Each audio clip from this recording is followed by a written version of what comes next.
on Lion TV, we have Emily and Paige with Two Chicks and a Flick, and we have Dakota with our weather.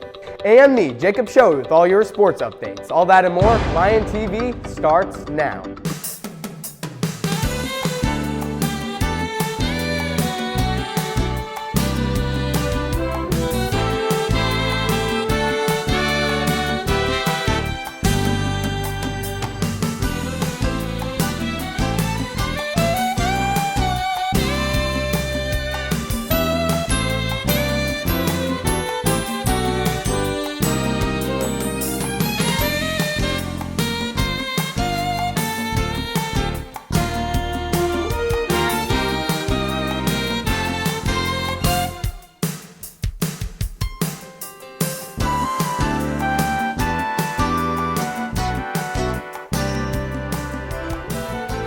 Hey Cersei, I'm Charity Sanders. And I'm Connor Love. Let's move on to those announcements. Please check the lost and found basket in the West office for misplaced items. Any item left after May 24th will be donated along with the items left in lockers. Remember to clean out your locker by May 24th. All library books will be due back by May 10th, and if you have medications in the nurse's office, please pick them up before May 24th. All medications left will be properly disposed of. Beta Club members, please sign up to help Friday, May 13th from 5 to 7 at McRae Elementary. We need as many volunteers as possible to run carnival games. There will be a $30 raffle for just students who volunteer. Sign up is on the Schoology group page. Boys and girls soccer tryouts will be held May 23rd through 24th from 3:30 to 4:30 at Lions Stadium. You must have a current physical to try out, so bring your cleats and shin guards. Don't forget semester test days are May 19th, 20th, 23rd, and 24th. Please check in with each of your teachers to see if you're exempt from each of your tests. The House Committee investigating the January 6th insurrection has interviewed nearly 1,000 people, but the 9-member panel has yet to talk to the most prominent players in the day's events, former President Donald Trump and former Vice President Mike Pence. As the investigation winds down and the panel plans a series of hearings in June, members of the committee are debating whether to call the two men whose conflict over whether to clarify Joe Biden's 2020 presidential election win was at the center of the attack. The committee wants to be as thorough as possible, and critics are sure to pounce if they don't even try.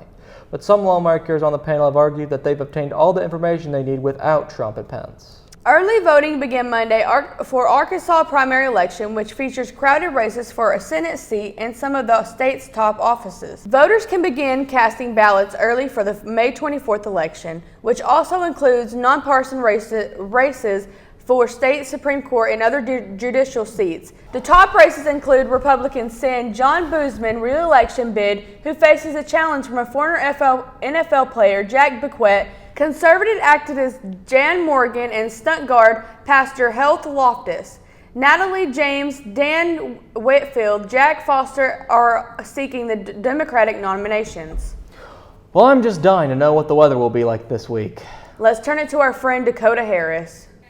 Hello, Cersei. Today is May 11, 2022. We'll have a high of 94 with an 8% chance of rain. Your winds are coming in southwest 5 miles an hour. Humidity is at 62%, and your sun rose at 6:06 a.m. On to tonight.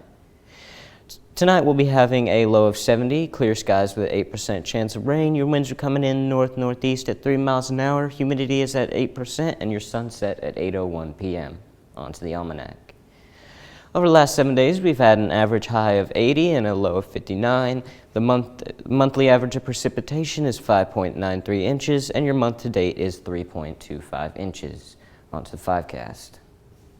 Thursday, it'll be sunny with a high of 93, a low of 67, and 11% chance of rain. Friday, it'll be mostly sunny with a high of 87, a low of 68, and a 24% chance of rain. Saturday, we'll have scattered thunderstorms with a high of 82, a low of 64, and a 55% chance of rain. On Sunday, we'll have a high of 82, a low of 59, with isolated storms and a 21% chance of rain. Monday, it'll be mostly sunny, a high of 83, a low of 63, with a 10% chance of rain. Looks like it's getting warmer, so it's time to put away those winter clothes. Back to you. Thanks, Dakota. This Arkansas weather sure is all over the place. No kidding. I'm looking forward to so much humidity, and I am looking forward to the next episode of Two Chicks and a Flick. Me too. Let's hear it, Paige and Emily. Good morning, Cersei. I'm Emily Tyler. And I'm Paige Reynolds. Let's get started. This is our 11th episode of Two Chicks and a Flick.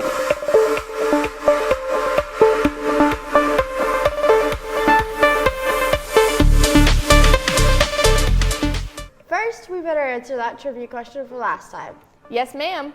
What novel was Dr. Strangelove based on? And the answer to that is Red Alert. Okay, grab your popcorn, cause it's movie time. First up, Black Adam. It will star Dwayne Johnson, Pierce Brosnan, Noah Centineo, and many more. You can watch this one on October 21st. Black Adam is actually a spin-off from Shazam, centering on the film's anti-hero, Black Adam. No way, don't they have a Shazam movie coming out too? Yes, this one's called Shazam! Fury of the Gods. Zachary Levi, Rachel Zegler, Adam Brody, and Grace Fulton will all be in it. Basically, Shazam takes on Hespera and Calypso, daughters of the Greek god Atlas. I even heard Wonder Woman will make an appearance. That's right. Now this movie was set to come out December 16th, but because of another movie, it's changing its release date, and we aren't sure when that is yet. That actually leads us to our next movie. Avatar 2 is coming out December 16th. Dixel and Neytiri have formed a family and are doing everything to stay together. However, they must leave their home and explore the regions of Pandora when an ancient threat resurfaces. Jake must fight a difficult war against the humans. It will star Sam Worthington, Zoe Saldana, Sigourney Weaver, Kate Winslet, Vin Diesel, and many more. The first Avatar remains the highest grossing movie of all time at the global box office with $2.84 billion. So I'm sure expectations are high for this film. Well, I'm excited, but for now, let's give the viewers another trivia question. All right, at the beginning of the Goofy movie, Max had a dream that turned into a nightmare. What was his nightmare? We'll tell you next time. Ciao. I can't wait to watch all those movies. I second that. What I really can't wait for is lunch. Do you have any idea what we're having, Charity? I sure do. Today for lunch we'll be having chicken nuggets, dinner roll, macaroni and cheese, seasoned green beans, grape tomatoes, peaches, and milk. Great. Well, let's hear about some sports updates before my stomach starts to growling any louder. You heard him, Jacob.